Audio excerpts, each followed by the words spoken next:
This is C-Rock the Fury from Cusack the Queens, New York. You're listening to the Hands Up Network. Yo. Oh no! Oh no! Oh no! Oh no! Oh yeah!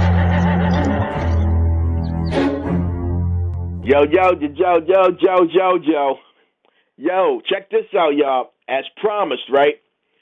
I told you I was going to go out, with this year with a bang, right? I got a nice special guest here, man. Some very potent quality. This person is stellar. He's been in the game for a minute. He knows the music. And if you don't know what real hip-hop is, you can't really say it without saying this dude's name, man. Let me introduce you, man, the one and only Supreme Wilder of the legendary Sons of Man. What up, fam? Yo, peace. What's up? Yo, man. Thanks for tuning in, man, on Hands Up Network Radio. Supreme, right here. But, man, we're going out with a new year and stuff like that, man. It's going to be a whole lot of things coming on. So we're going to get into a couple of questions, man. I'm going to bombard you with a bunch of questions because I think the people might want to know, especially the diehard hip-hop cats, man. They want to know about a person like you, man, the super producer, the one behind the scene, the one who makes some incredible music, man, especially with the Wu-Tang Clan and all this stuff, the Wu-Tang family. Tell us a little bit about yourself. Yo, I'm Supreme from Sons of Man, Wu-Tang. All right, so that's where everybody really know me from, Sons of Man. All right, I'm the one of the original producers of the Sons of Man, founding member of the Sons of Man. Yo, can you let them cats know all the members, the members of Sons of Man? Can you break that down to the? All right, Sons of Man. Originally, Sons of Man was Hellraiser, Seventh Ambassador, all right, 62nd, Shabazz the Disciple. 62nd Assassin, Shabazz the Disciple, Killer Priest. And we had an additional member, which was Trey Bag. Trey Bag is Hellraiser's older brother. Oh, that's what's up, man. Yo, big shout out, man, to Shabazz Disciple, man. And also, man, big shout out, man, to Killer Priest, man. Lyrical monster right there. You know? All right. And, you've been doing your thing, man. But let's go into these questions, man. First of all, man, what is the average, right? The average routine like for Supreme Wilder, man. What is the average day like? Oh, average day. All right. Well, when it comes to beat making, we talking about beat making or just when I get up? It could be making bacon and eggs, eating a cheeseburger. All right, well, yo, man, listen, man. Yo, when I get up in the morning, man, I have to have a cup of tea, man. I make me a cup of tea. I got agave. That's what it's like a syrup to make it. I don't use no sugar no more. So I throw that in my tea, drink my tea. Once I do that, I used to smoke cigarettes. I stopped smoking cigarettes. Now I got the e-cigarettes. I take a couple of pulls of that and get right on the Facebook and do the social media thing, check my emails, check out my sales and all of that, and talk to the public, man. Talk to my fans, talk to my people. That's what I do every morning when I wake up. And, yo, my wife get mad because she's like, yo, before you get up and even say good morning to me, you looking at your phone, checking your emails, and talking to people. Well, you know what I'm saying? I think my fans is very, very important. You know what I'm saying? If it wasn't for them, I wouldn't even be doing this. Yo, this is going to be a bad joke, but I got to say it, man. Yo, you don't want your wife tripping, man. You better protect your neck. Have to put that in there, man. When it comes to wifey, boy, you better protect that neck, son. You know, get it, sons? Anyway, yo, how did the Sons of Man whole concept, the group, man? How did they all come together? Yo, it's a long story. Let me see if I can make it short. Well, it was me. I was doing beats. I'm from Red Hook. Shabazz from Red Hook. Hellraiser, Shabazz, Seventh Ambassador, and Trey Bag. We from Red Hook. We were doing our own thing, making our own music, trying to get a deal. When we was doing shows, we was running around doing it, all right, back in the early days. And a brother named Freestyle, which is Shabazz's cousin, he came to the crib one day and was like, yo, he did a song. And he said, yo, it's these dudes in Staten Island doing the same thing that we're doing. Like, word? He said, yeah, they make beats, they got a crew like we got a crew, whatever. Yo, let's go hook up with them and see what's up. Then he was like, yo, they close to getting a deal. They pressed up some wax. Back then, we used to press up cassette tapes. So if anybody remember, the very first single to come out from Wu and them was on a cassette tape. It was on wax, but it came out also on a cassette tape. So he came by with the cassette tape and played it. I'm like, all right, we got on, we jumped in a car, drove over to Staten Island, and that day we met RZA. And we basically, you know, he heard some of our music, we listened to his music, and then he basically said, yo, y'all niggas is all right. Y'all like y'all music. Yo, man, I'm feeling y'all. Yo, can y'all come to the studio tomorrow? We like, word, tomorrow? Where? He said, Manhattan, Jive Records. So we went over to Jive Records, and we went in Jive Records. The whole Wu-Tang Clan was there, which we didn't even really, you know, it wasn't like they were Wu-Tang, but we really didn't understand what it was all about. But we went, and then we got to understand what Wu-Tang was. It was a whole crew. Like, yo, when we got in the room, I came with five members. I came with my crew. It was like 5 of us. When we got in the studio, it was about 20 people in the room. It was RZA. It was the whole crew. You know, it was ODB. It was Method Man. It was, you know, Raekwon, Ghostface. They had Prince Paul, the producer. He was there. Yo, it was a lot of people in the room, man. Basically, we came in the room, and everybody, RZA introduced us to his crew. So we all shook hands, and RZA basically said that day to them, yo, I like these dudes. These dudes, they doing their shit. They from Red Hook. Yo, I want them in our crew. And everybody, they listened to some music, and then right there they made an agreement and said, yo, they could be down. So that's how it happened. And this is before Wu-Tang Clan Ain't Nothing to Fuck With ever came out. History right there, man. That's some heavy. Yeah, we was there in the beginning, man. We was there when it first started to happen. Yeah, and this, man, this is before. This is when things was happening. This is the prequel of how things was building up. How the whole movement came to be, whatnot, and these cats was a major part of it. Let me say one thing. When we walked out the studio, after that, we didn't do no music. We just went there to meet. And then we was just listening to music, listening to stuff that Wu had, listening to our stuff. It was another crew there, small crew. They was the Rose family. They was there. But check it out. We was just listening to music. When we left and walked out the building, yo, we went to the train station and got on the Iron Horse, man.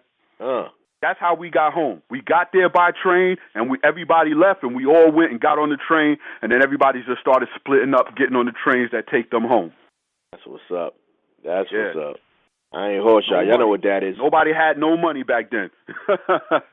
Yeah, man. We was trying to tell you, man. Times is hard, man. It was all about the struggle, and that's when people was doing hip hop, man, for hip hop before it became, this corporate monster right here where only finances is involved. We was all about the art, the artistic expression, and the music.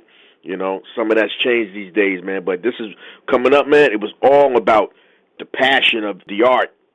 And getting yourself heard out there, man. This is what Sons of Men did. This is what Wu did, you know, and hit y'all in the face like a can of mace, baby. Yo, check it, man. We used to meet up to go to shows when RZA was doing their first shows, and they would call us. RZA would get, you know, we was cool. We was tight. We still tight to this day. And, you know, we get a call from RZA on the phone. I'm in Red Hook. Our little crew is there. And RZA would make personal calls. Yo, we got a show in the Village. Yo, he'll call me, yo, Preem, get your crew. Meet us on West 4th Street. And then he'll call another crew. Boom, at what time? And back then, you got to remember, no beepers. Some people had beepers. If you had a beeper, you was the man. We had no beepers. It was just a phone call to your crib. If you wasn't in your crib, you missed the phone call. Maybe your mom's or your family member will write it down and tell you. Boom. So he would leave that message, and we would meet up at West 4th Street. And he said, yo, meet in front of the basketball courts. And we meet in front of the basketball courts, and from there, we stay there, and all of a sudden, you see another crew come, and we would do this, and that's how you know we all belong together. And then we just start walking, and next minute, you see RZA and them. As soon as they see the crew coming down the block, and then we all, we all form, and then we go to the club and do what we do. That battle cry, y'all. When y'all heard that, y'all know what time it was. Y'all know who was who and who was rolling with. Yeah, that's what it was, man. I was there, man. It was the real thing. And everybody came. Everybody met up. We all was traveling by train. And Wu was traveling from the boat, taking the ferry to the train, boom, to the city. Yeah, man. That's no cars, none of that. No chauffeurs, none of that. Exactly, man. It was all about the struggle, man. Yo, what was it like for you coming up in that whole Wu Tang area, man? How was it like for you coming up in that era? All right. Well, with Wu Tang itself, coming up inside of the Wu Tang crew, it was mad competition. All right. All right. So I'm a producer. Now I can speak for myself as a producer. I'm a producer. So you had RZA. He was the head. He was the main producer, right, of Wu Tang. You know, he was the man. He made all the decisions, and he was the man, right? Then you had Prince Paul. So we all know who Prince Paul is, right? De La Soul and, you know, all of that stuff, right? Grave Diggers. So yep. Grave Diggers, but, you know, before Grave Diggers, he was De La Soul. You know what I'm saying? Right. That's right. So when he was producer for them, he was already a legend. In my eyes, Prince Paul was already a legend. So to meet somebody at that caliber, I was like, man, and he's standing right there in the studio. I'm like, oh, shit, Prince Paul.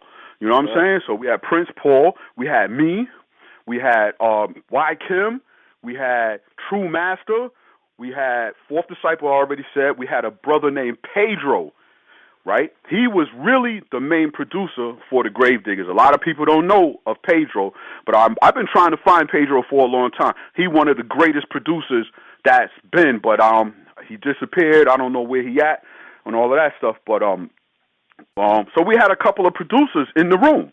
So basically, man, it was a battle of the beats all day long.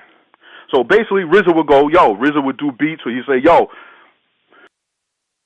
all of y'all producers show up at the studio, Firehouse Studio. That was on like 28th Street in Manhattan. We show up at the studio, and all of the members is there. The whole Wu-Tang Clan, Grave Diggers is there.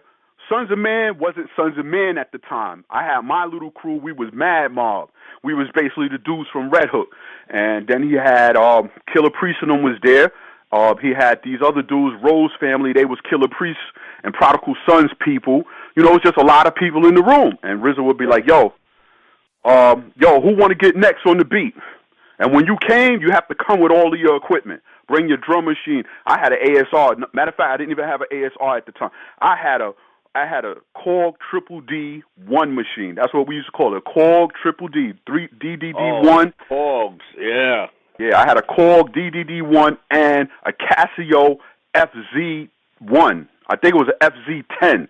It was a sampler, looked like a box. It was a rack mount box, and I would MIDI my drum machine up to it.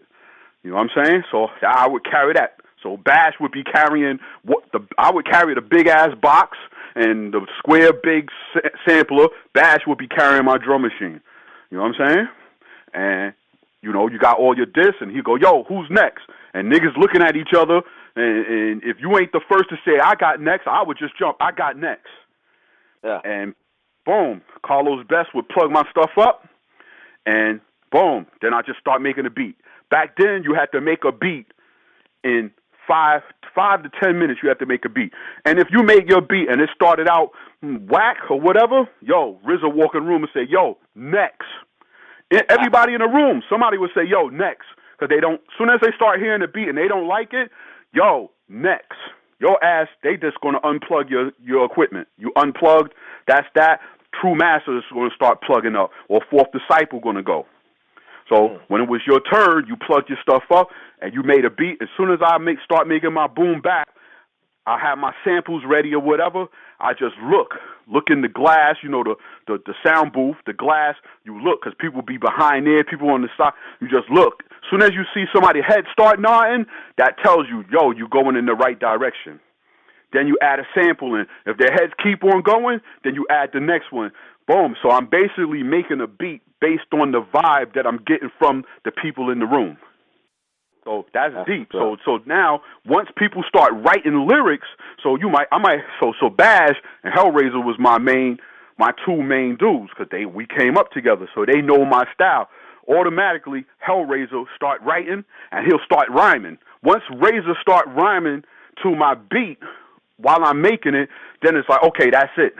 And then 10 minutes, that's the beat, and everybody is rhyming and writing their lyrics. Boom. We actually have a song called Walk Through the Valley of Death. that song that I produced probably got like 9 rappers on it. It got Trey Bag on it, Seventh Ambassador, Hellraiser, Killer Priest, Prodigal Son. It got Shabar. It got like 3 members from the Rose family. They wasn't the Rose family at that time, but they was just in the studio, and that's how we did it. You know what I'm saying? And when I was done, my beat was done, and everybody laid their lyrics down, and it was done. Because remember, we did it on a reel, on 24-track reel tapes. It's a big, gigantic tape. There was no Pro Tools back then. I used to use the Ampex 456 reels. I still got them to this day. That's it. That's what we used to use, the Ampex big-ass reel. So if you remember, that reel would only hold 3 songs. That's right. So it hold 3 songs. So my song is done. I finished my song. I did my beat real quick. Now they doing their lyrics. It's only going to hold 4 songs. Boom. 3 songs. So now the next one, Fourth Disciple will pop up. Yo, I'm next. Or Y-Kim. I remember one time coming in and Y-Kim was laying his beat. He got to the studio before me because RZA would call and say, yo, be at Firehouse at 8 o'clock tonight. Like that. And you just get up, grab your stuff, and you run out the door. Go to Firehouse. Yo, he would book Firehouse for 2 days straight. So, listen, we would be in the studio 2 days. No going home, no washing your ass. 2 days straight, sleeping on the floor, whatever, in the studio. So I remember getting there while Kim laid down this beat. What was it called? Can't remember the name, but the beat we put the beat out on The Last Shall, not The Last Shall Be First, The First Testament. Why Kim got a song on there. That was the song that was done in Firehouse. But I can't remember the name. Some of my fans might have that, the First Testament, and that song is on there. Well, why Kim had that song. When I heard that beat, yo, it sent chills through me. And right then, I was like, damn, when I throw on my beat, it ain't going to be good enough. You know what I'm saying? Or you would hear Fourth Disciple make a beat, and you'd be like, oh, I can't top that. But when Fourth Disciple was finished, he's like, yo, who's next? I'm standing there. Whoever's standing there, you got to go next. If you don't go, then you ain't going to be on no album. You ain't going to be in the game. You know what I'm saying? So you did what you had to do. That's what's up, man. That's a crazy story right there. And, for cats who don't know, man, cats who know about the group, the Roots and all that stuff, man. But as far as I know, the first hip-hop band was with the one Prince Paul was with. And that's one and only Stetsasonic, baby. There you go. There you go. That's what it is. That's what it is. It's Stetsasonic. I was getting it. I wasn't thinking right. Stetsasonic. Now think about Stetsasonic. Who comes from Stetsasonic that's down that became a gravedigger? Fu Quan. That's for the people. Fu Quan, y'all. Fu Quan. If y'all don't know, that's gravedigger. So it's Prince Paul, Fu Quan. Who else? RZA. Our brother that passed. What's his name? From the Gravediggers? You know, it's Too Poetic. Poetic, and what else? Killer Priest and Shabazz. We was basically, yo, this is an ill story right here. We in the studio. We still are not the Sons of Man yet. We in the studio. They doing the Gravediggers album. And they get to the last song. RZA keeps saying, yo, Preem, I'm going to get one of your people on the album. I'm going to get somebody. We all standing around, everybody. And we used to have battles in the studio, like ciphers right in the studio, while the rest of the group is in there. They in one side, in one side in Studio A, and they doing their thing. We outside in the lounge having battles. And this day we having a battle, a little cipher, not a battle, a cipher. RZA came out. And I swear it had to be at least 15, 20 people in that lounge. Everybody doing their little cipher. And it was just me and Shabazz from my crew. Me, Shabazz, and Hellraiser. Oh, and Seventh Ambassador. And doing a cipher. I don't remember who was spitting at that time, but we in a circle doing it. RZA comes out the booth, come out of the studio, open the door. He said, yo, Preem, we have one song left. It's the last song on the album. Which one of your dudes, I'm going to put one of your people on the album. Which one you want to be on the album, to be on this song? And I was like, I don't know. I said, let me hear the beat. So I brought my two artists in the room. He only let us two because RZA didn't let a crowd inside the studio where the mixing board and all that. The crowd would stay outside of the in the lounge. So he's like, all right, let's go in. We went in. Hellraiser, Shabazz. We both listened to the beat. He didn't let us hear the song, like the lyrics on the song. He just let us hear the beat. Prince Paul is standing. I'm like, who made that beat? He said, Prince Paul. I'm like, oh, shit. All right, that was Diary of a Madman. I'm listening to it, and I looked at Bash and Hellraiser, and right then I said, yo, RZA, Bash. I said, let Bash get on there. And that was it. Bash got on it. Then, of course, he let Killer Priest get on it.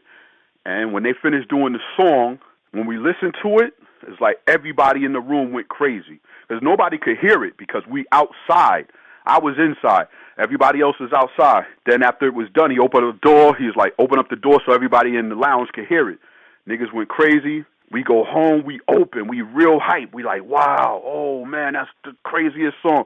Next minute, go back to the studio the next day. RZA was like, yo, the label, G Street Records, the label like that song is going to be the single. Oh, by the way, we making a video to it. That's how it actually truly went down. That's bananas, man. Yeah, man, we made a video. I'm in the video. If anybody ever watches Diary of a Madman, look at it real good. And we in the train station scene where we inside the train station. We right there at the train station on Canal Street.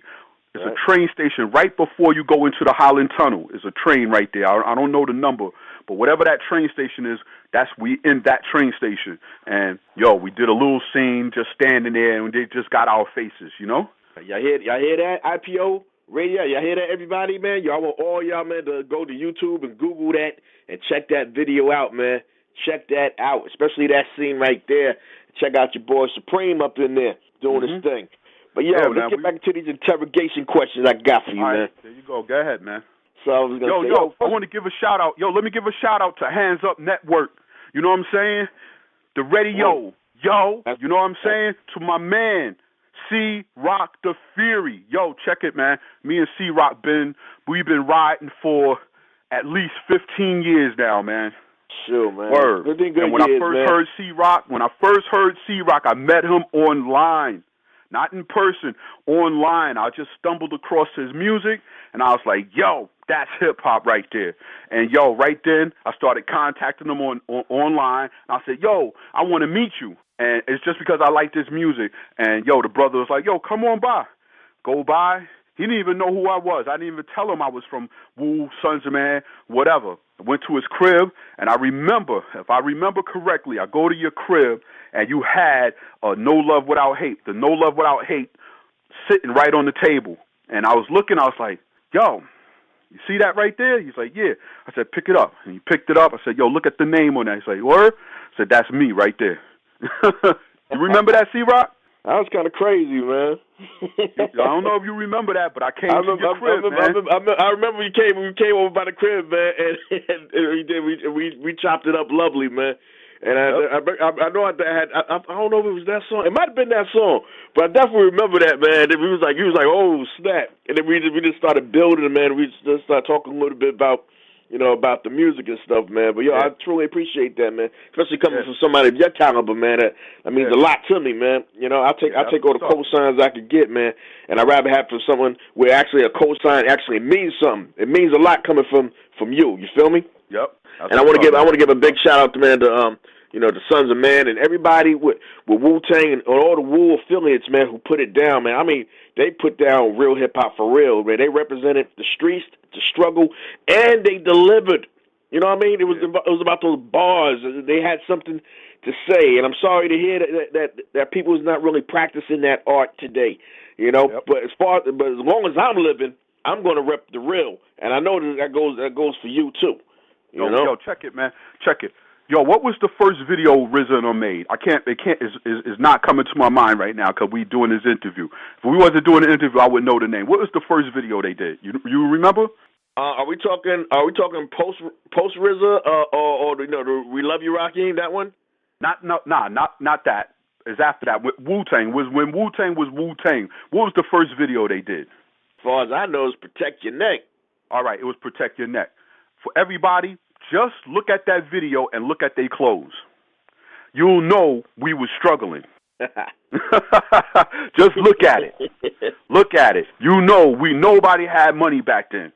You know what I'm saying? We was doing it because we loved hip hop. And if you back then, people who did hip hop back then, all of us, nobody got rich back then. So when you was doing it, you wasn't doing it for money. You wasn't doing it saying, yo, I'm going to get paid and be like 50 Cent. I'm going to get paid and be like that. You wasn't doing that, man. You was doing it because you loved it. Yeah, and videos was big back then because, like, it wasn't like today where everybody could get a video out now, man. A video was a big deal. When it was broadcasted, people was checking for you. You know? Yeah, man. Yo, you seen that video? It cost a lot of money. Yeah. I remember seeing y'all video, man, on, what was it? It was on Video Music Box. With Ralph McDaniels. I know Ralph McDaniels for a lot of years, man. He been putting down things forever. That was around the time when Crazy Sam was still rolling with them. There you go. Yeah. And man, I saw the video over there, man. I was like, these dudes. I said these guys got to be connected with Wu. When I heard the vibe went that, because everybody had a kindred vibe. You know, it was all related to some degree. It was right. It was the same but different, and it was dope, man. And a person like me was appreciating the griminess / quality. You feel me on that? But yo, let's keep this thing moving, man, because I got a lot of questions for you, man. All right, yo, first of all, tell me some of the artists and albums, man, out there in the industry right now that you've done production for, man. Break some of that stuff down to us. Yo, man, listen, it's a funny thing, man. I've been in the game a very, very long time, so a lot of people know me from Wu-Tang, right? But yo, I've been in the game even before that. One song, I actually did a song, I can't remember the name, it was on Pow Wow Records. Pow Wow Records. I produced a single for Jazzy Jeff from Funky 4 Plus One More. That's how far I go back. I did that single in 1985. Ooh, 85. That was before a lot of y'all was born, y'all. Yeah, man. I did a song on Pow Wow Records. If you do a search on what's that discography, it's still there. It's still there. I looked it up the other day. I had an actual record deal on Polydor Records with my man Iniquity. Oh yeah. In 1989. Oh, I chopped it up with Iniquity not too long ago, man. He be on Facebook, man. Shout out to Iniquity, man. What's good? Mm-hmm. Yeah, he's doing the thing right now. His song is on the radio all day at every party, old school party. It ain't no party like an old school party. That's Iniquity right there. If you remember that song, that's Iniquity. And, you know, every party, old school party, whatever, they play that song. Yo, me and Iniquity and a partner named Daryl Payton, we did Kick Live Records. From Red Hook, we all lived on the same block. We created Kick Live Records, and we started producing songs. I started producing songs with Iniquity. Iniquity actually was the guy who actually taught me how to produce songs, because I knew how to make beats, but I didn't know how to make songs. I didn't know how to make songs. All I knew was I was making beats. And he come by, yo, man, you got to count in the bars. You got to count in the intro. And I'm like, what the hell is that? Yo, you got to count 1, 2, 3, 4, 2, 2, 3. I'm like, what the hell? And he would make me sit there and count them. And you know, when you throw the one line, you throw the next line, then you put a slash through it. It means you counted 5. Yo, he would have me sitting there doing that for hours, and I used to be pissed off like, this guy is crazy, you know? But in the end, I learned how to make songs. Then Iniquity was the first guy to take me to a studio. And then I seen all of the lights and the knobs and all of that stuff. Iniquity took me to the studio. We had an album deal with Polydor. It was Polygram Records. The person that was going to mix the song was DJ Magic. How they used to say his name? Magic, the Rap Attack. Mr. Magic. Mr. Magic. It was Mr. Magic in the studio. I went there and it's like, yeah, Mr. Magic going to be here. Mr. Magic was sitting. Y'all got to understand, back in the days, there was no music video box. There was no internet. So you only heard Mr. Magic's voice. You didn't see his face. You didn't even know how he looked.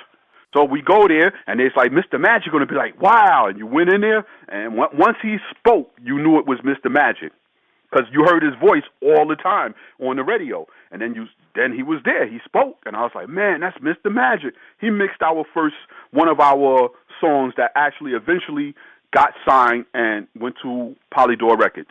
It was called Showtime. We actually did a video to Showtime. Then on side B, it was Don't Play With Me. That's what's up. Yo, to this day, I kid you not, I have on cassette tape a shout out for Mr. Magic. Yeah. Saying my name. Sorry to cut you. If y'all guys remember Dr. Jekyll and Mr. Hyde. Ooh. All right? So you had Dr. Jekyll, Mr. Hyde. What was the other guy named? The guy that went on the record label? Andre Harrell. It was Andre Harrell and Alonzo. Yep. His partner was Alonzo. It was a light-skinned dude. Remember, they used to wear suits. That was Dr. Jekyll, Mr. That was Hyde. the thing. Right? Mr. Hyde, I produced an entire album for Mr. Hyde back then. It was about 1985. I produced a complete album for Mr. Hyde. We never did anything with it, but I still have some of the tapes. And I always get tempted to take the tape and digitize it and put it online. I was just about to say that. I was like, yo, we got to do something with that, man. I still have the tapes. I probably got about 5 songs that I actually have that I produced for Mr. Hyde, because that's when they broke up and they was going to go solo, and I produced an album for Mr. Hyde. I've been in the game a long time, man. I've been in the game. I've been down with Jam Master Jay. Me and Jam Master Jay actually came to Red Hook. He came to Red Hook. I did a showcase in Manhattan in the 90s. Did a showcase, and I had a group, Spanish brothers, called Speed Knots. They was going to be the Puerto Rican Onyx. And somebody from Jam Master Jay's, from Def Jams, came to the showcase, seen it. Yo, Jam Master Jay and Randy Allen, they came to Red Hook in their Mercedes and came there to meet me. I don't know how they found me, but when they called my house, like, yo, Jam Master Jay, this is Randy Allen. We want to meet you. We want to sign your group. They came to Red Hook, man. And we stand on the corner and we talk, sat in the car. He listened to music. They was going to give me a deal as a producer. But, back then things happen. And it didn't, turn into what it was supposed to turn into.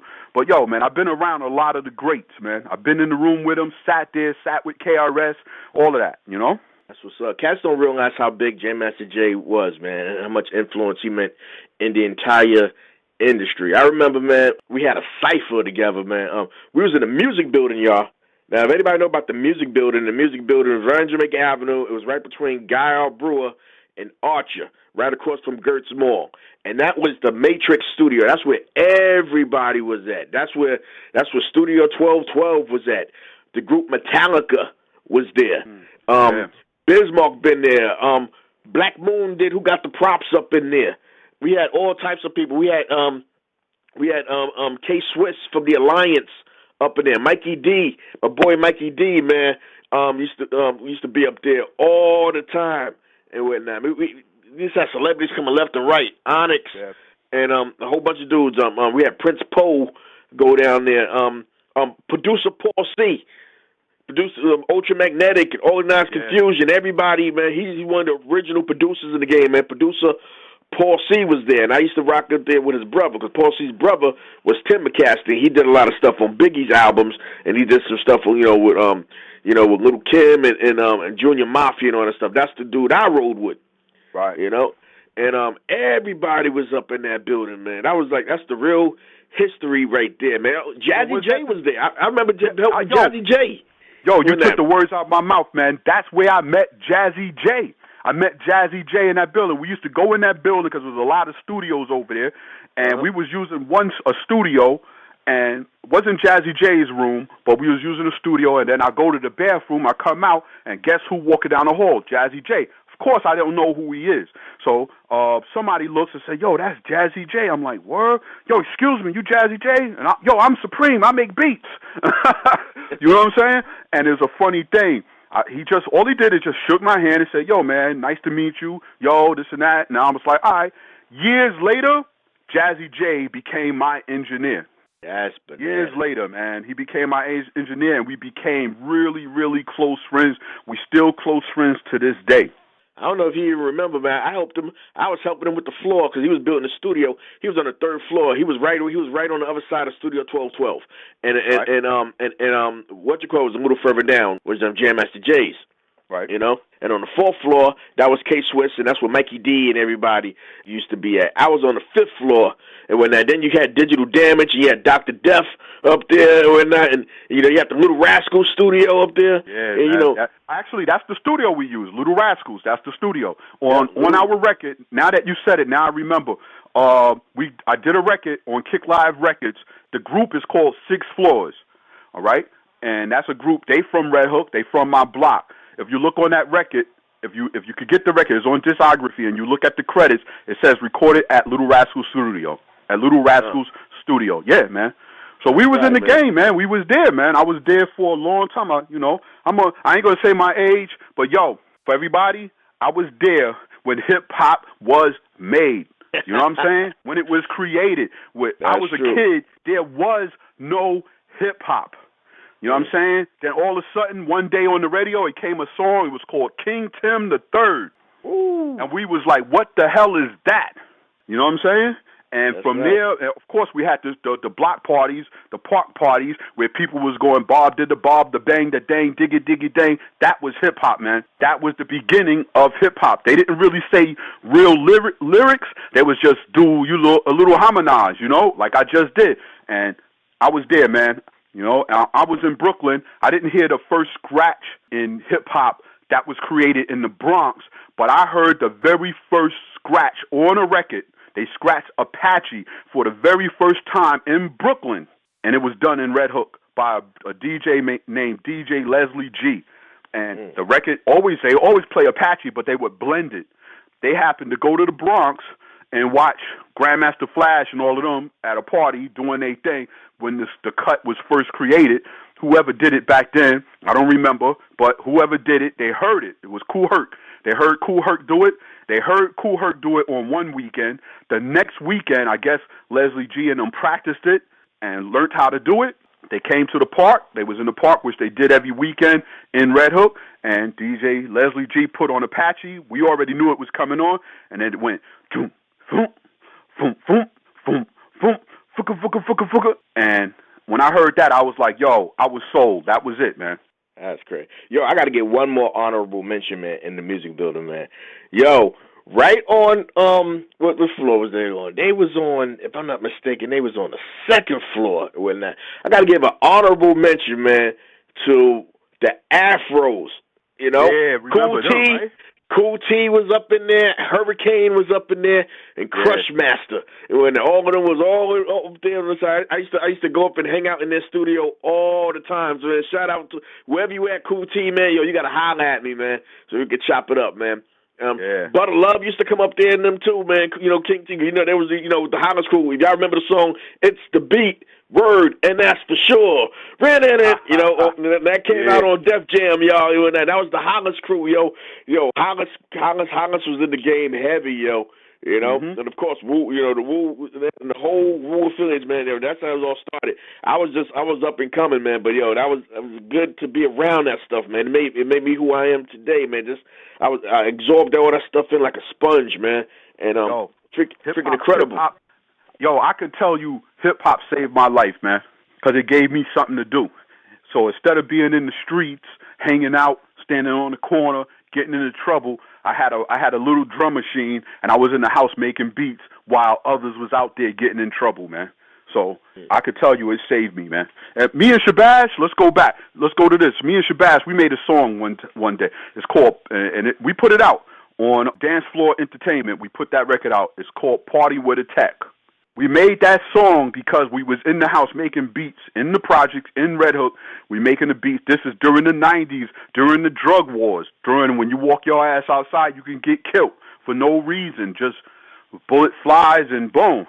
And they was having a war outside. We already knew the war was going on. When it get night, you go outside, get your beers, get your cigarettes, get your weed, and get your ass in the house if you ain't a part of that, which we wasn't a part of that. And we in the house making beats, and we hear gunshots like machines, Tech 9s, a whole lot of guns, all of that, while we making beats. And it would make us sad. It's real out there, man. Yeah, yo, check it. It would make us sad because we know when the gunshots stop, you just got to be quiet, and all of a sudden you'll just start hearing somebody scream. Once you hear people screaming, then you know somebody got shot. If you don't hear nobody screaming and yelling, then nobody got shot. That night, nobody got shot. But we hearing the gunshots, and it used to make us sad and mad at the same time because we want to, we in the thing, we might want to go get more beers. But you can't go outside because if you do, you might get caught in the crossfire. So I'm making a beat, and Shabazz just started saying, yo, party with a tech. You got to party with a tech. Me and my crew, we got to party with a tech. I'm like, what? And that became a song, man. Yeah, man. It was always that guessing game, too, man. When the shots was fired, man, you was like, yo, that sound like that's around my boy's house. Yo, my boy lived 2 blocks houses from there. You be, yo, did he get hit? Did anything go to the window or anything? Any ricochets, man? It was always that guessing game. And then, when we listened to the radio and then heard that, there was somebody we didn't know or nobody got hit, man, it always gave us a little sign of relief, Yeah, so yeah. It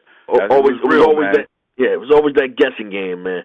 But yo, let's keep it moving, man. Because I got a lot for you, man. I got a lot for you. All right, yo, what is your honest opinion? All right, about today's hip hop right now?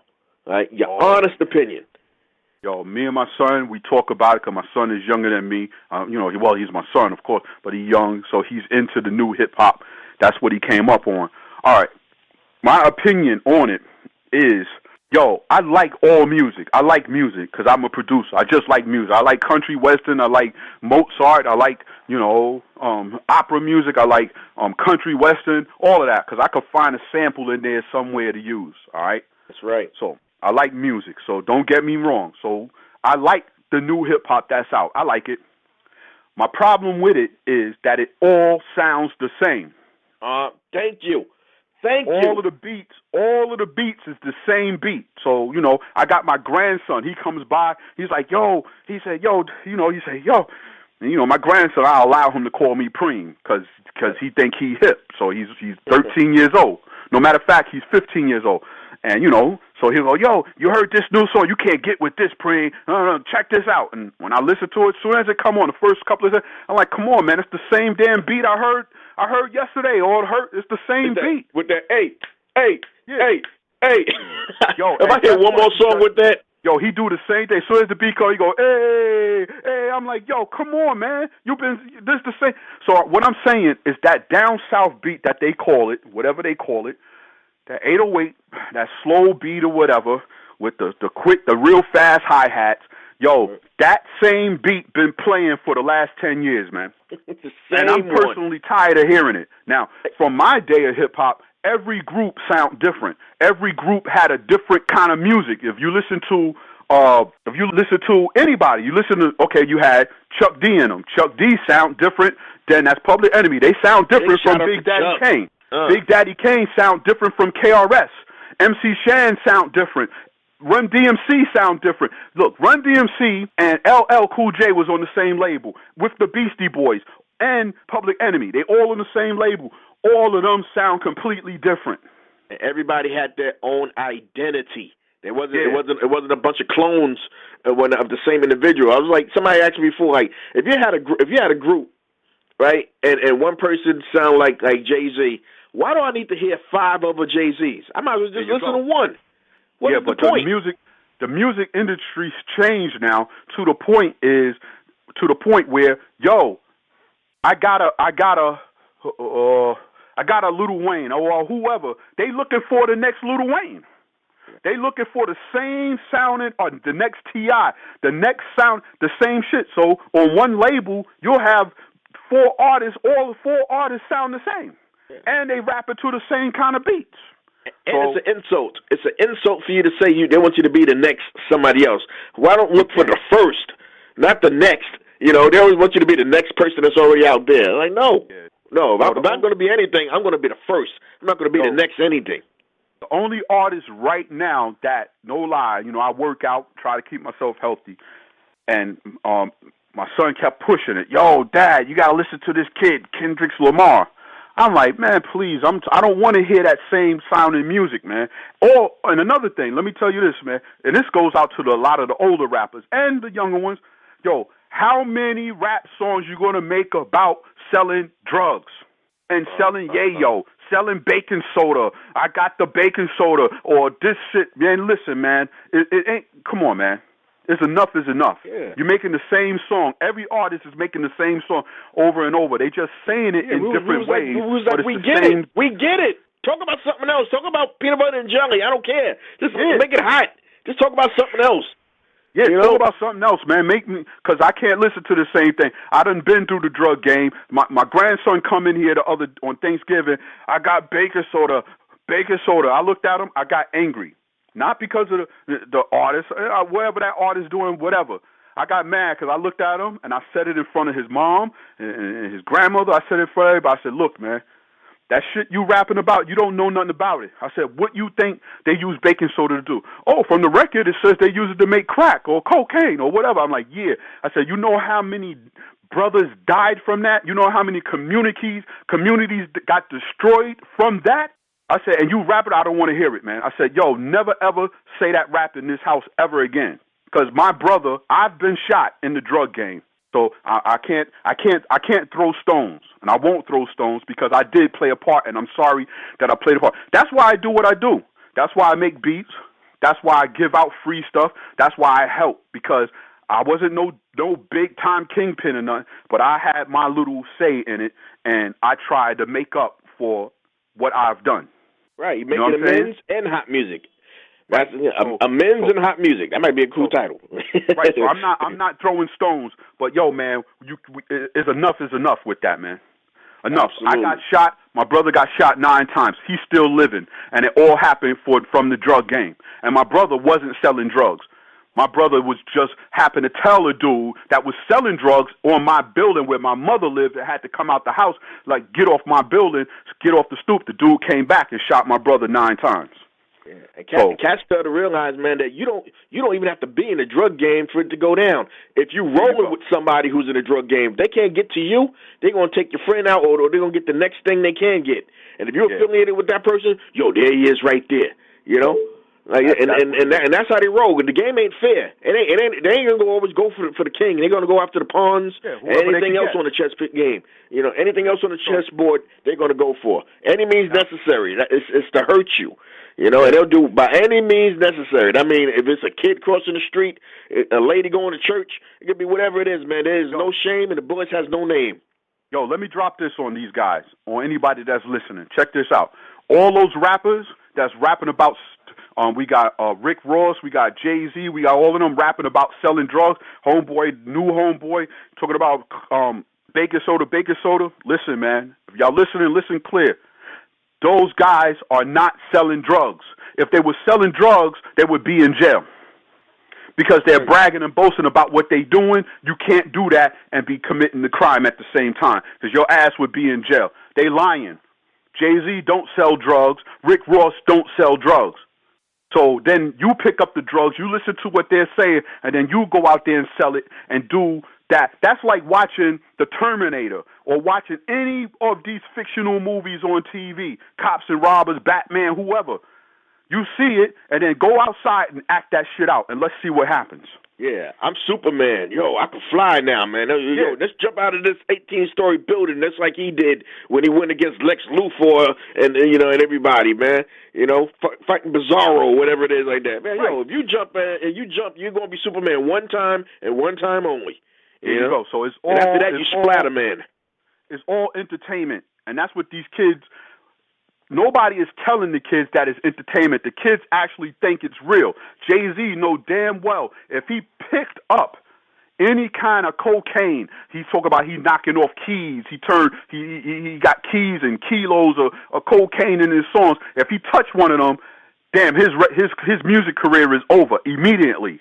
Tell it like it is, man. All eyes is on him. So he can't touch it. And if he's affiliated with anybody who's selling it or doing anything like that, he's going to jail. Now, let's make a point. We got my man, my man from Brooklyn that just came out, Smurda. Yeah.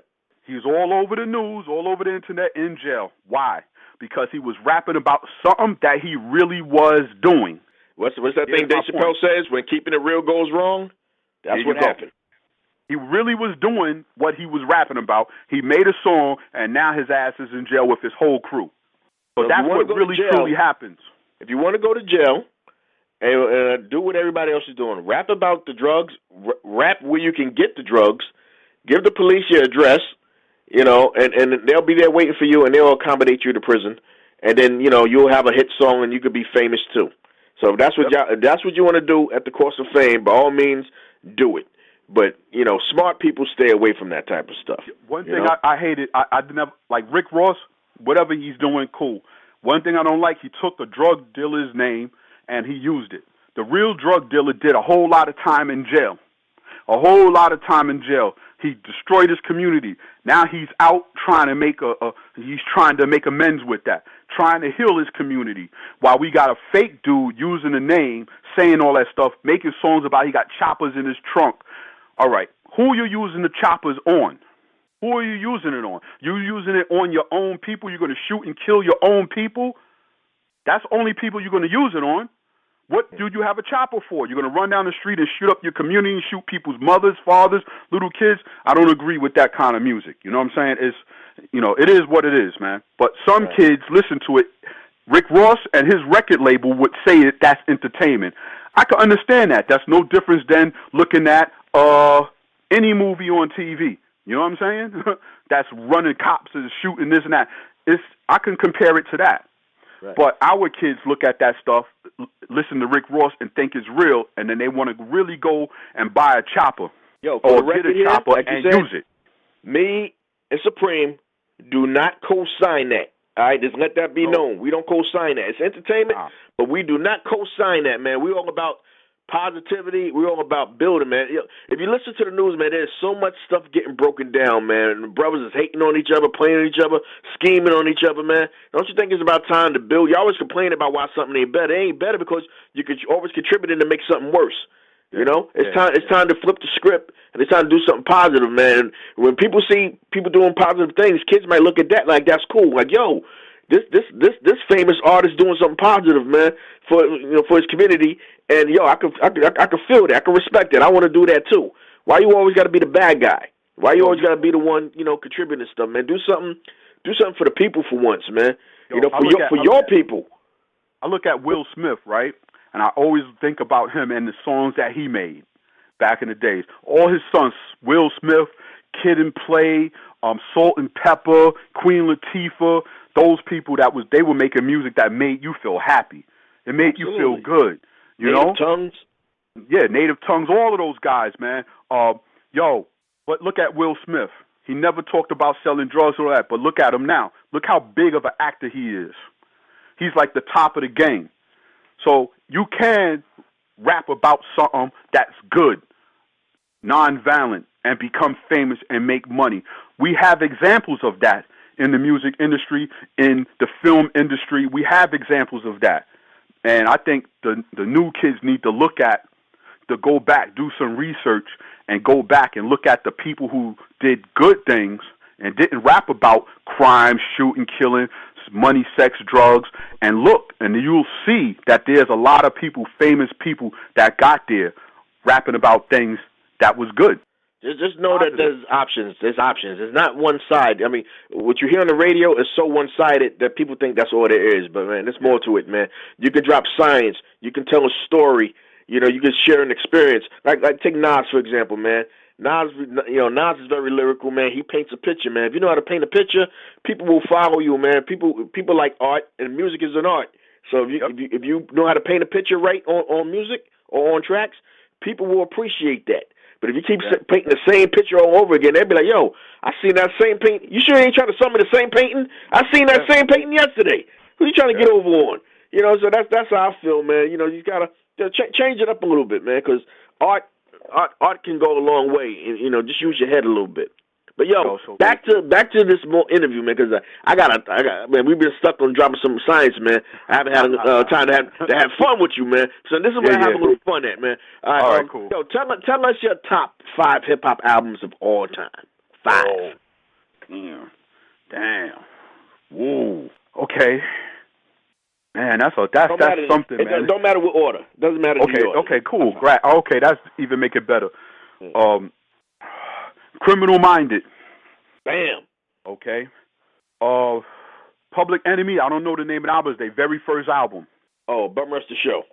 Bum Rush the Show. I love that album. I Damn. still listen to that album to this day. One of my favorite things, I got a letter from the government the other day. I opened it and read it. It They were suckers. They wanted me for their army or whatever. I had to beat you to it, man. Cause Chuck is my boy. I love Chuck and PE to death, man. I had the opportunity to rock with him over in Sweden, man. Yo, shout out to PE. Shout out to Rap Station too, man. Mm-hmm. Yo, I love them cats, man. Yeah, man. And Davey D. Davey D is down with him. Davey DMX is officially down with Public Enemy, man. That's what's up. I was like, yo, shout out to Davey D. I gotta say this to everybody. If I never met Chuck D. I've never ever seen him in real life. Check that out. I've been in the game this long. If I see him, don't be mad if I act like a fan. All right? Because I am a fan. I will be over there. Give me your autograph, shake your hand. I'll be hugging the dude.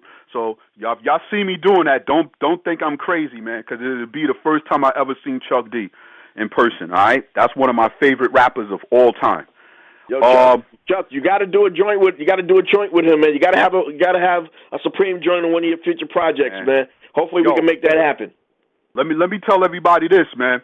My music, I learned how to make beats, and who I tried to copy, this is how I got my sound, is a combination of KRS music, KRS-One's music, and Public Enemy's music. That's how I got my sound. That's where my sound comes from. Hank Shockley and them guys. I listened to their music, and I always tried to duplicate it. I couldn't, and I came up with my own sound. So that's where my sound comes from. So people right now say it's a Wu-Tang sound. In reality, it's a Hank Shockley / KRS. That's what it is, in my own opinion. That's where my sound came from. I see. Keep going, man. What do we got now? We got KRS-One. We got Public Enemy. Beastie Boys. Beastie Boys album. License to Ill. There we go. Yeah, man. That's one. What's that one? Brass Monkey. Oh, my God. That song. Boom. I used to play that song. And what's that one that played backwards? Oh, Paul Revere. Oh, my God, man. I still play those songs to this day, man. Still to this day. Another one of my great albums is Dr. Dre, man. His album, man. His first album. Oh, man, you can't go wrong with that, man. The Chronic, right. That was a crazy album. Chronic, that album, I still have that album in my house, still in a case with no scratches. All of the albums I'm talking about, I still have them in my house, and they like brand new, man. Those albums, right? Is that 5? That's 5, right? Nah, not yet. We got one more? NWA. Oh, rough on that. Yo, it's funny you mentioned that, though, because I was going to interview the female version of NWA. Remember BWP? Yeah. I might do an interview with Missy B later, so shout out to Missy B. Man, but yo, NWA, that was a sick album. Straight out of Compton? Woo! Yeah, straight out of Compton. And when I first heard that, I was like, man, what is that? Actually, when I heard that song, and I was in the music business at the time, and it was all the time, different people was like, yo, Prim, we got to go to California. We're going to take a trip there. Let's try to go to a label and this and that. And different small labels would try to invite me. From hearing that album, I was scared to go to L.A., and I didn't go. I didn't go to L.A. until I got with Wu-Tang. When I got with Wu-Tang, since our crew was so big and deep, I was like, I'm not scared to go. But before that, when I was invited to go, I was going by myself with my drum machine to work with somebody. I was like, nah, I ain't going. Because them NWA niggas, them niggas is crazy out there. California, them niggas shoot you for the colors you wear. And I like blue. What I supposed to wear, You supposed to wear orange? Yeah, I was supposed to wear orange. Orange is the new black, Yo, I could remember, no lie. You saying that, I could remember. I forgot what label it is, who was trying to get me to go to California. And I remember going shopping, looking for clothes with no red or no blue in it. I remember that. And looking at all these weird colors. And I just couldn't get with all them funny-ass colors. So I was just like, yo, I ain't going because I don't got no clothes to wear. I had a similar problem, man, in Washington. When I was in Washington State, I had a brother in the blood area and a brother in the Crip area, so I always have to be careful which area I wore up in there, man. They took them as seriously. I had no idea that they took colors so seriously, man. But, yo, it's real out there when it comes to them colors, man. They're not playing. That's before it even like spread here to New York and all that stuff, man. This was like way back then, man. But yo, let's keep going, man. Yo, I'm flipping a little bit on you here, man. Yo, what are your top five favorite cartoon shows? Ooh. Hold on, don't even matter. Yo, my number one is Dexter's Laboratory. Oh, yeah, that's a good one. That's my number one. Number one, because I feel like I'm Dexter, man. When I go in my studio and start and messing with my computers and all, I feel like I'm Dexter, man. So that's what it is. Science. Yeah, man. I just like the way that little dude talk, man. The way he talk, that shit tear me up. All right, him. Another cartoon. Transformers. Oh yeah, more than meets the eye, son. Yeah, Transformers. I always like Transformers. Of course, Bugs Bunny. You know. Who else I could think of? Oh, another one that's kind of new. Cow and Chicken, man. I love them dudes. I don't know why, but I like them. Yeah, yeah. I kind of like Cow and Chicken too, man. You never met the parents, though. You always seen the top, only the bottom half. You never saw the top of who they was. They were in there. As a kid, it was I'm gonna take it even back further, man. You remember the Jackson 5 cartoon? Oh, of course, man. Shout out to MJ, recipes to MJ, man. Yo, it was funny, man, because that cartoon, they always did the same move. Just like how we was talking about how these rappers do the same track. They always had that same spin on a loop trap with all these freaking funkadelic colors and their silhouette shadows. And they always the same spin. When we had the two rats, where you had Ben, Ben and the snake and the snake, So to this day, I still kind of go on YouTube and go watch them. Yeah, it's the Jackson 5. Yo, what was the song they had? That was Mama's Pearl, right? Mama's Pearl. Yeah. Yeah, that one right there. That song, yeah, man. Yeah. Yo, man. Yo, Mike. Man, the whole Jackson 5 was just dope, man. Yeah, they were the shit, man. They're just wicked, man. Yeah, shoot, man. It, man. If you could do a Michael Jackson spin like he did, or do the robot like he did, man, you was getting girls' phone numbers and all that stuff, man. At a block party, you break out some of your Michael Jackson movie, and if you had a nice afro, a shaped up afro, I ain't talking about the effed up ones, you know, them lopsided afros, the ones that kind of make left turns and went over a hill. Yo, you had to have the afro pick with the fist on it, man. You had to have that in your hair all day long. That's right. You have to have that, because I'm a black man, because I'm bliggity black type fist. Yo, that's what's up. Yo, back on TV, man. Yo, all right, what about your 5 television shows, man? Television shows, man. Yeah, not cartoons, just like regular ones. It could be old ones, you know? All right, so, yo, my new ones now, is bugged out, man. I watch first 48 hours, man, like it's like I done seen every single one, man. I'm waiting for the new ones to come out. It's a heavy show. Yeah, first 48, man. I'll be watching that. History Channel. Love the History Channel. Well, the History Channel kind of messing up now. They're putting too many reality shows on it. But at one time, the History Channel was truly the History Channel. You know, they actually took it from the History Channel. History Channel 2 still shows the real deal. That's one. Yo, new stuff, new one, Ancient Aliens. I love that show. All right. That's on the History Channel too. All right. What else I like, man? Oh, yo, man, I'm a food dude. I do all the cooking in my house, so I watch the Food Network religiously, man. I watch Iron Chef. Petro Kitchen. Yo, Iron Chef, and what's the other one, man? Damn, I can't remember the name while I'm on the phone. It's the one when they battle. It's 4 people, they battle, they cook, and they got a time on it. They got to cook. Oh, I know about Cutthroat Chicken, because I know about that one, Cutthroat Kitchen. Yeah. She got me saying it now. Before Cutthroat. It usually comes on before. I can't remember, but yeah, I like the cooking channel, man. I watch the cooking stuff, man. So yeah, that's what I do, man. And I'm an extreme sports dude, man. So, I'm an X Games kind of guy. You know what I'm saying? Right. Yeah, man. I actually thought you was gonna say something like Good Times, but oh yeah, well, yo, that's why I was saying the temporary layoff, recent stuff. But nah, Good Times is okay. Let's go. Good Times, number one. My number one show. Good Times, Fred Sanford. Those are my number one and number two, man. If those come on, if they put Martin on, I still watch Martin on MTV. I watch them all day long, man. You know. That's what's up, man. Yo, man, shout out to all the black shows, man, that got us through. Because we actually use a lot of your metaphors in our rhymes, man, from these shows, man. They gave us a lot of material to work with. Yo, check it. The talking about good times, a real story, and I got the video to prove it.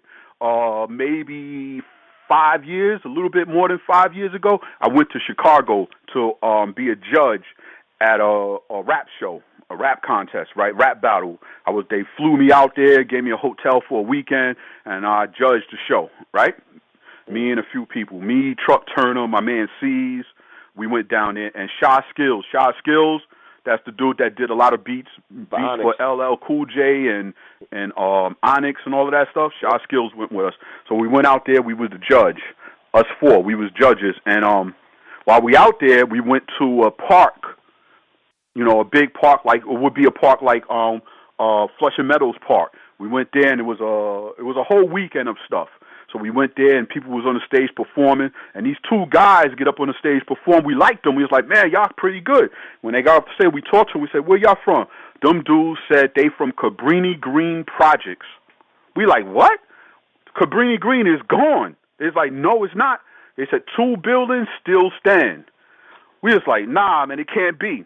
They was like, yes, it do. So I was like, yo, we want to see it. Now, the people that invited us there, they were black, but they ain't never ever go down there. So the 2 guys got in the car. We was like, yo, we coming. We followed them to Cabrini Green Projects, and we wanted to see it because of Good Times. And, and the history. We went there, and the dudes brought us in the building. I had a video camera and videotaped the whole thing. I still have it on videotape. Now, from what I hear, my friend, he still goes to Chicago. He said those last 2 buildings is gone now. But like 5 years ago, they were still there. 2 buildings had remained. Yeah, man. When I went there, the guys laughed. I was like, when we were standing there talking, we talking with gangsters. These guys got guns, all of this. When they told us to come, we had to wait a block away. We had to wait on the corner. They said, yo, you can't come in first. We got to let them know that we bringing y'all in. We watched them. We sitting in the car. The people that live in Chicago, they was scared as hell. They was like, no, y'all crazy. We was like, nah, we from Brooklyn, man. We from New York. We ain't scared of shit. What's wrong with you? So the guys pull up over there, and then one guy go in the building. We watching everybody moving around. The other building watching this building. Both buildings is at war. So they all watching each other, and then the dude comes out and wave his hand. Yo, come on. And that's when everybody, the dudes that was driving us got scared. Like, yo, they tell us it's going to be an ambush. We're like, dude, just go ahead. We drove in the parking lot. They're like, get out. We get out, and people came out the building, greeted us, shook our hands, talked to us. All of that showed us around the building on the first floor. It was terrible. Like, I couldn't believe how bad it was. And it was like, we talked and they rapped and got video of them and all of that stuff. It was all right. They treated us good, Yeah, you gotta post that up, man, at some point. Yeah, man. Definitely gotta post it up. But yo, I'm gonna get a lot of people jealous right now, man. A few years back, man, I was with my boy Don Jazz. That's what Hands Up Network, and we went to what was it, the Jake and Javits Center, and they had like the old school jam there. They had New Edition, they had the Juice Crew, they had everybody there. And let me see, I think Charlie from the Gap Band and all that stuff was there. And they also had a book signing. And the one that was getting a book signing was Thelma from Good Times. I went over there, I saw Thelma from Good Times. She looked just as good as she did back then, man. Yeah, and I got a big, gigantic hug. I told her I was a big fan of the show, man. I said, yo, can I please get a hug? And from you. She said, come here. Came over and gave me a big hug. I was like, I got a hug from Thelma. Yeah. I was like, oh, man, in your face, y'all. I went back and told everybody. I was like, yo, you can't tell me nothing. I don't care if you hit the lotto. I got a hug from Thelma. I was like, yo, check it, though. When we was out there at them projects, that's the part I skipped. It slipped me. Once you said Thelma, it came back. Yo, I said to one of the guys, I said, all right, yo, when you going to take me in the building, man? I want to see JJ and Thelma, because Thelma is a fly. She fly. I want to see that ass. I was saying some crazy shit like that. Yo, everybody just cracked up laughing. I just came out of nowhere. It's like, yo, where's JJ and where's Thelma? And they was like, oh, you going back. It was like 20 people outside. Everybody just started laughing, Yeah, Man, man. that's some funny stuff, man. But yo, let's Yeah. get back to you, man. Yo, All right. what are the media outlets where people can find you at? Man, I use We gotta get this out there. Yo, I've been on the internet from the time internet was made, man. When the internet was slow as hell. When you want to upload a song, I was on mp3.com. Long time ago, before all of you new guys know anything. You would put a song on mp3.com. Every time somebody listened to it, they send you a nickel. You know what I'm saying? And yo, remember I was PC getting people? paid. They were sending man. me checks every month from mp3.com.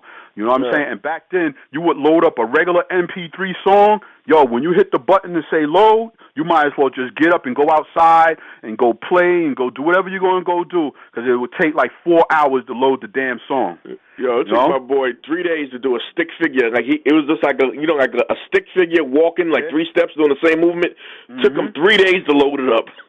Yeah, man. So yeah, it was like that. And then you come back. Back then it was different. It was a dial-up network. So when you come back and look at your phone bill, my girlfriend at the time was like, yo, when I finished uploading the album, which took like 2 weeks to load, looked at the phone bill, that shit was like $500.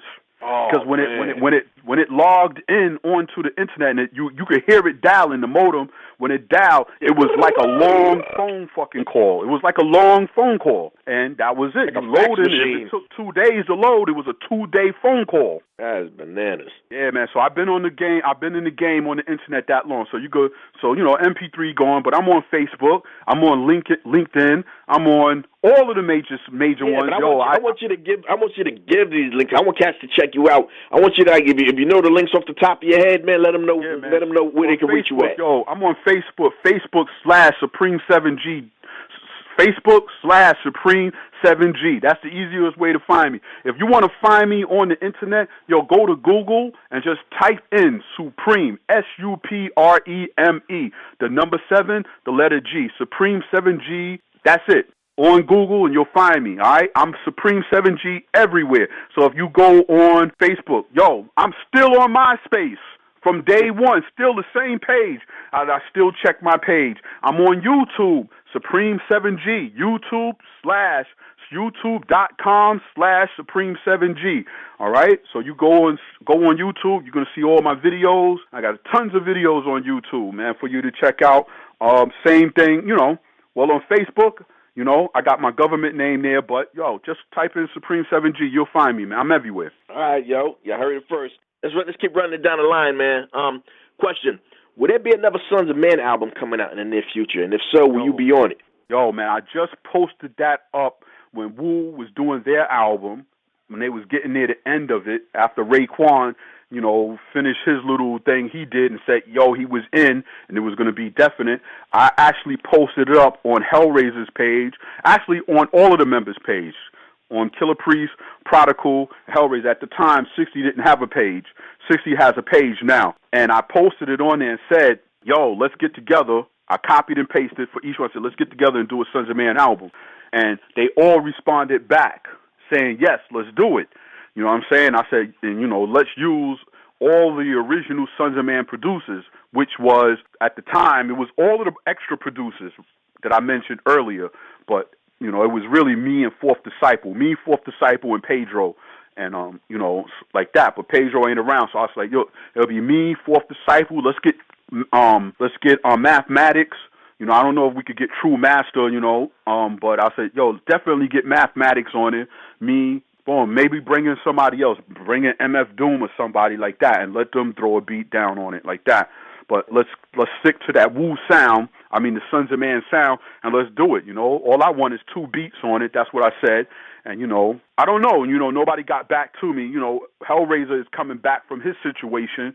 He's actually a lot better than what he was, and a lot of prayers and all of that got, help. And Razor came back. I know I prayed a lot, and to anybody that don't know, Razor is my family. We family by blood. So, Razor ain't 100%, but he could still spit. Then he got his son, so his son could take his place somewhere. And we was going to bring Trey back in. We was going to bring Seventh Ambassador back in.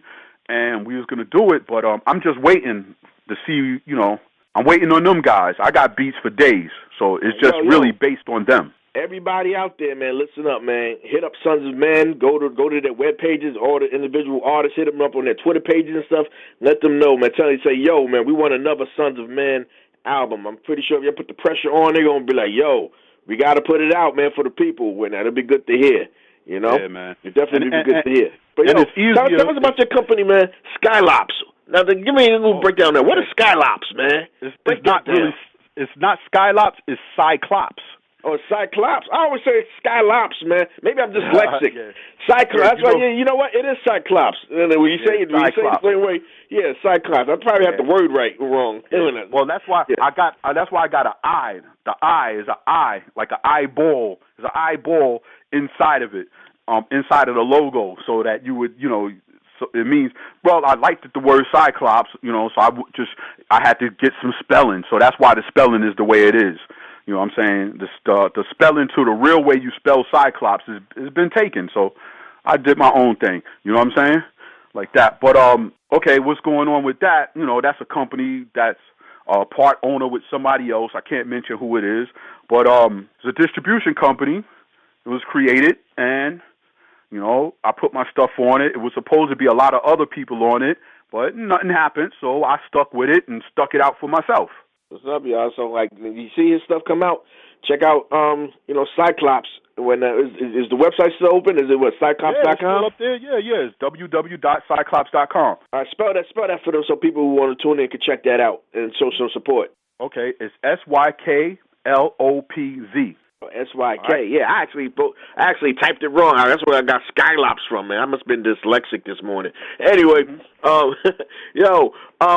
I hear you got a compilation album coming out, man. A dope compilation album that you plan on putting out in 2015. Because I seen a little video footage you put up there with the beats and all that stuff, and I was real shocked when I heard my name. He's like, yo, man, I got a beat for C-Rock the Fury. I was like, whoa! It went down. But, tell everybody about that project, man. That sounds like, I'm not saying it's going to go because I'm on it, but I'm definitely curious about this project, so let the people know about it. All right. It's just like I said earlier, man. I'm out here trying to help people and just do the right thing and enjoy myself. You know what I'm saying? So, I make beats all the time and put them on YouTube or whatever like that. And this time around, I was like, you know what? I get a lot of emails, especially from Facebook and YouTube, mainly those two sites. Emails and texts and whatever like that, messages from people saying, yo, Preem, can I get a beat? From dudes who don't have, because I still sell beats. It's from dudes who, don't want to pay for a beat, don't have the money to pay, or whatever. I don't know what it is, or just basically saying, Preem, can I get a beat? Like that. Can you help me out, or whatever? So I basically was like, damn, I'm making all these beats. I keep on putting out these beat CDs with no rap on it. So I was like, you know what? I'm going to make a compilation this time, and I'm just going to make it open. Anybody that contacts me, if you could spit, if you could rap, if you got a little bit of a flow, just pick a beat, and that's that. So some beats I made, like I said, I made a beat, and as soon as I thought, I was like, yo, C-Rock is on that. That happened because I'm basically was on one of your sites. You post up a song, I'm listening, I'm like, yo, this nigga's still nice, like that. Oh, I made a beat, yo, this one for C-Rock. You know what I'm saying? So I always keep people in mind. Be online, I'll hear people, I don't listen to the radio. I listen to hip-hop music online. People always sending links. People post it up, and I go, oh, what's this? Click, yo, that nigga is nice. Oh, he nice. And I'll bookmark that person on SoundCloud, on YouTube, on Facebook. I'll bookmark them. And every time I want to hear, I always look for whatever they putting out new. So I said, let me make this. And then I just started contacting the people, hitting up the people that I liked, that I already heard. I was like, this guy's pretty good. I like him. I said, I would like to hear him on a beat. And that's basically what I did. So instead of putting out a CD with no rap on it and just wasting the beats, let's just put everybody on it. And, man, let me do it that way and give people a hand. Hopefully, if they rap on one of my beats, and maybe it might open up a door for somebody. They can go to somebody and say, look, or it might encourage a person who's been making songs online and they ain't getting no views or whatever, and they need a boost to their self, to their career, like that. Maybe the beat might help them, make them feel like, yo, what you doing, you're not doing it in vain. You know, somebody is listening to you. Somebody will help you because, you know, that's just the way it should be. People should help people. You know what I'm saying? No doubt, man. You know, you already know, man. You already know that I got your back no matter what, man. So, like, if you need a project or something like that, man, think it don't even got to be music, man. Just when you know, you need a brother, man, to rep for you, man. You know your boy from Q-Suck, the Q-Suck the cat right here, man. You know, that's how we get down. That's what's up. Yeah, well, yo, when I asked you, I already knew I was going to get it anyway. I was like, if I shout out C-Rock online or just send it to him, it's going to happen. I already know it's going to happen. You know, because you one of my artists, man. You one of my top artists, man. Like you said, what's the top artist in the thing, man? You want to ask me who's the top independent artist that I like? Artists that not on radio or whatever. I got C-Rock the Fury. I got Simon Ruthless. I got Truck Turner. I got my man Trey Bag. I got one of my boys' grandson. I got Maximus. I got Tie Stick. Man, there's so many, man. But there's a lot of people that's online. I got my man. He changed his name to Baby Boy Clark. I got him. Yo, I got so many artists, man, that's just bookmark. I got their albums in my phone when I go outside, and these guys is all on the internet, man. They not on the radio, and I turn them on. I go to the track. I walk around, jog. Those are the guys I listen to, man. They straight from the internet, man. Yo, you a bad motorcycle, man. Then that being said, man, yo, I got to play these joints right here, man. Yo, these joints here are exclusive Sons of Men's bangers. And it's made by yours truly, Supreme, right here, man. It's a banger I'm going to play called No Love Without Hate. And there's another banger called Natural High. So you get to hear the true power of what Supreme can put down when it comes to the beat. And you get to hear the lyricism of Sons of Men and how everything went together like a peanut butter and jelly sandwich on this mother, man. And when this thing is just so hot, man, I got to bump this. So, yo, world premiere on Hands Up Network Radio, No Love Without Hate, and Natural High. Produced by Supreme, yo. Let's check it out. It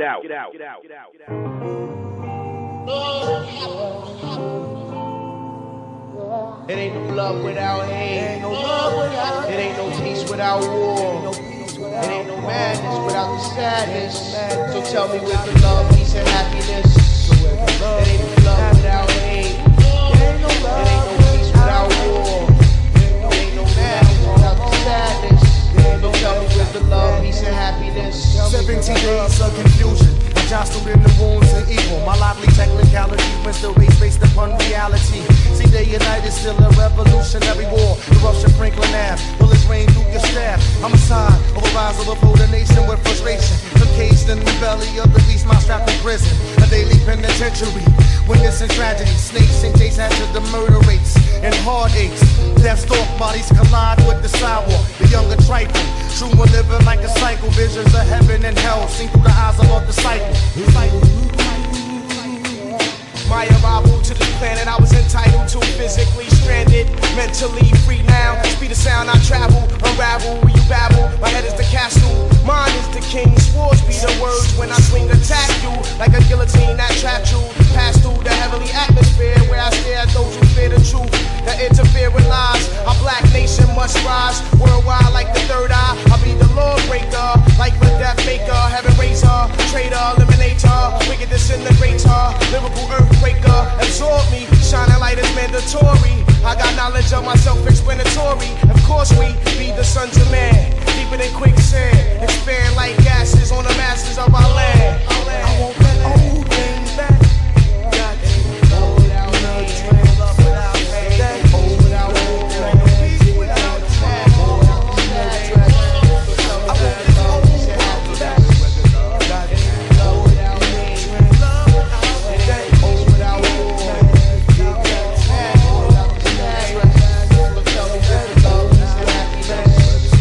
As the world turns and starts to burn, the pure child delivered out of the now, took a vow, became wise as an owl, said to God the crowd to let me go and run this never-ending marathon from out of Babylon. But in this race, I'm moving at a slow pace, gazing at the worldly things is like a showcase.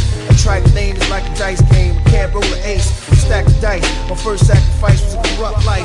Since birth, my old earth erupt twice. bikes. Now she's up nights while I'm downtown with Crown Heights, with the clowns and puff pipes, getting stuffed up in fights amongst thieves like Christ. Killer priests of black Judite. First thought is this shit, behold, apocalypse, swordsmanship, gifts, unidentified object floating like mist. The trip 6 miles from 5 cents, radiating to represent, taking over worlds, testament to revolutionist, brainstorm, evolutionist unit, coming off the Punic Wars, time to lay laws, break off Cubans, like Rufus, they separate, they shots of corn, Rufus, the ruthless strikes of a Buddhist, slashes like the savior Tufus, quick to lose it, quick you don't use it, you lose your doubt, refuse to dip in his bread, in the soup, if the soup is like Judas, behold the 60 sect, choke, aka assassin, demons of oath, the fire, the smoke, and that's all.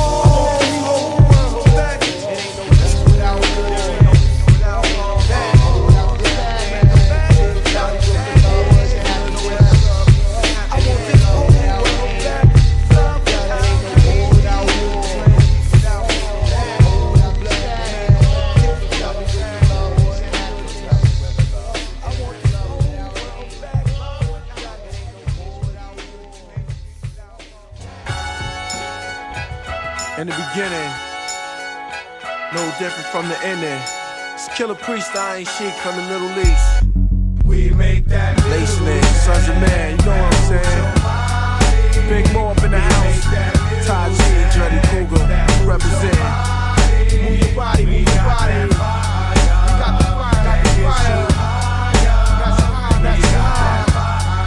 That's high, that's high. Get you, that's high, that's high. Rolling in the Forerunner, all summer, laid back, state maps and 8 tracks, it's straight that, I laugh at competition, I'm champion nigga, I can't be son, check the royal posture, by the way where's my Oscar, cracking legs like a lobster, break your arms, beat you to death, snap your neck, crack your chest, lay you to rest, stick your fest, I judge wisely, for all spies trying to size me, if you phony, I leave you lonely with your Sony, headphones laying stiff in the dead zone. In the dead zone they lay, K Nostradamus with golden armlets, teaching harlots that be stripping for their garments, searching for a broken promise, regardless to who your God is, I still feed you food for your conscience, Red Ed now launches, rockets from Red Hook projects, come to street profit Alicia, the Fisher, roll with a militia, Mr. Military now, roll with a team of Jim Kelly, send my hoes to your telly to spray holes to your belly, you ain't ready for the deadly, Jet Li, MC,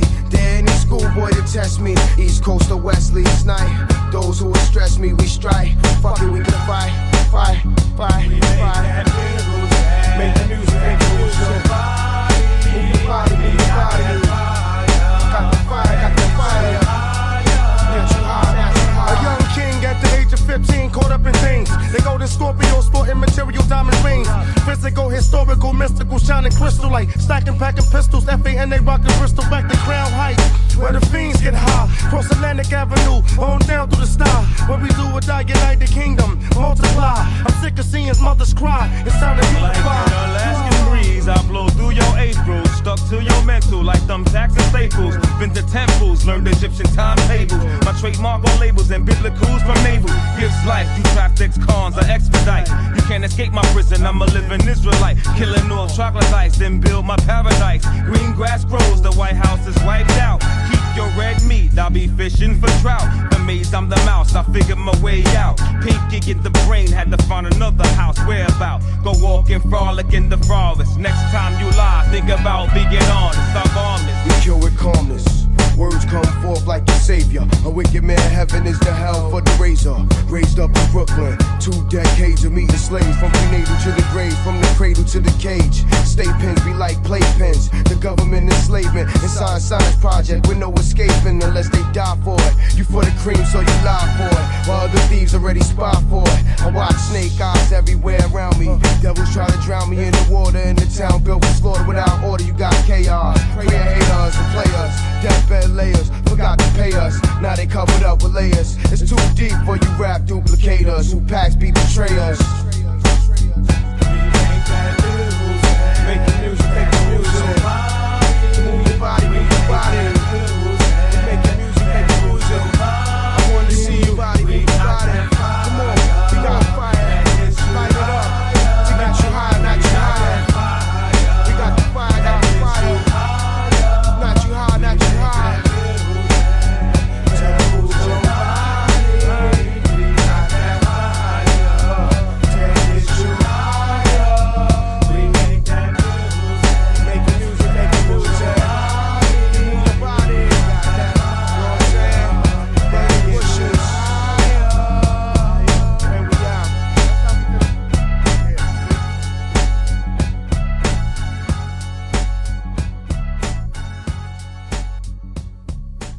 That's what I'm talking about, man. Yo, that's just pure fire right there, man. Come on, that's just fire. But yo, man, we had a long interview, man, and I personally want to thank you, man. We going out, this year with this thing, man, and I definitely appreciate you coming through, man, and supporting. And I'm glad that we still got cats like you in the game, man. I don't want hip hop to be forgotten, and you definitely gonna make sure that doesn't happen. Because the way y'all hear these music, I'm like, man, this guy ain't gonna never forget where he came from, man. His roots is too embedded. And I expect to hear more. I almost expect it now. Like I expect to hear a new banger coming from him. Just how I expect people to brush their teeth every day. I expect to hear a banger coming from Supreme, man. And let me give a little shout out to all of the producers, all of the artists from the era of hip hop. Yeah. From real hip hop. I'm talking about KRS. I'm talking about Big Daddy Kane, LL Cool J, Das Effects, EPMD, all of those guys, all of them guys from that era, right? These guys, a lot of them guys is younger than me. And my problem is this, and I'm saying it directly to them. Stop waiting on a record deal. Stop acting like you're waiting on a record deal. Y'all guys should be making records, making albums, and putting them out on the internet, all right? And getting paid directly. That's what y'all should be doing, because I want to hear a new album from KRS. I want to hear a new album from EPMD. I want to hear a new album from LL Cool J, because y'all guys is my age, in my age group, and y'all going to make songs that appeal to me, talks about something that means something. PE can do it. Y'all can do it. PE constantly got stuff, music videos. PE, that's why I didn't say PE, because every album they got since they've been independent, I got all of them. Those things is in my phone, man. That's what I listen to on a regular basis. Let me say this one thing real quick before I forget. Chuck D was the first artist to go digital. Yeah. That's what, he was what the was very the name of that first record one. label? Atomic Pop. He was the first one. Yep. Chuck D was and so people they try to disrespect him. Like, look, man. Chuck D was the first, an OG, a pioneer, a vet, a seasoned vet. He came down. He had a vision, and he set it off. The revolution that you do now, right now, 2014, all the way to 2015, he started that. Yeah, man. Yeah, yo, I don't mean to mess up this interview. My phone is gonna die. I hear it beeping. Oh snap! Yo, you see, man, we killed his phone, man. That's how we get down. We kill people's phones on interviews, man. But I don't want it to just cut off right while we talking. I feel you, man. But on that note, man, I wanna thank you, man, for tuning in, man. And I wish nothing but the best for you and your family. In 2015, especially for your music, man. I can't wait to hear some more Supreme music, man. I can't wait to represent and rip one of your tracks and we put that out, because I'm gonna put that on blast. Yeah. I'm gonna send it to Chuck. Matter of fact, I'm gonna send whatever track we do. I'm gonna send it off the rap station. That's Chuck D station, man. Make sure we get some circulation there. So they will. Chuck will hear it. Yo, man, y'all want to give a shout out to C-Rock the Fury. That's right, Hands man. Up Network. Radio. Yo. All right, yo, peace, y'all. Supreme. Before you go, one last shout out, man. Give a shout out to IPO Radio. Yo, shout out to IPA Radio from Supreme. Yo, Sons of Man, Wu-Tang. It is what it is. All right, y'all, peace. That's what's up. Yo, we out of here, y'all. One love, man. See y'all next year. All right, peace.